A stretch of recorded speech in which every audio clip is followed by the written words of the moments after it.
ಬರೀ ಬಾಸ್ಮತಿ ರೈಸ್ ಅಂತಂದರೆ ಅದು ಅಷ್ಟೊಂದು ನನ್ನ ಮಕ್ಕಳಿಗೆ ಇಷ್ಟ ಆಗಲ್ಲ. ಅದಕ್ಕೆ ನಾನು ಈ ಥರ ಮಾಡ್ತಾಯಿದ್ದೀನಿ.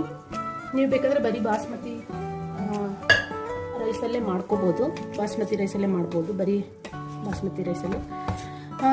ಆಮೇಲೆ back to story, travel story. ಓಡಬೇಕಂತ ಅಂದ್ಕೊಂಡ್ವಿ.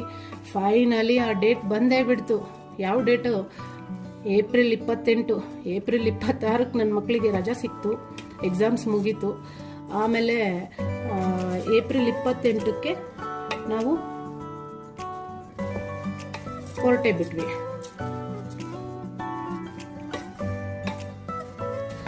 ಇದೆಲ್ಲ ಚೆನ್ನಾಗಿ ಮಿಕ್ಸ್ ಆಯಿತು. ನಾನು ನಿಮ್ಗೆ ಡೇಟ್ ಹೇಳಿದೆ ಅಲ್ವರ, ಅದು ಏಪ್ರಿಲ್ ಫೂಲ್ ಒಂದು ಟ್ವಿಸ್ಟಿಂಗ್ ಕೊಡೋಣ ಅಂತ ಸುಮ್ಮನೆ ಹಂಗಂದೆ. ಅದು ಆ್ಯಕ್ಚುಲಿ ಏಪ್ರಿಲ್ ಅಲ್ಲ, ಮಾರ್ಚ್ 28. ಮಾರ್ಚ್ 26 ಮುಗೀತು ನನ್ನ ಮಕ್ಕಳದು ಎಕ್ಸಾಮ್.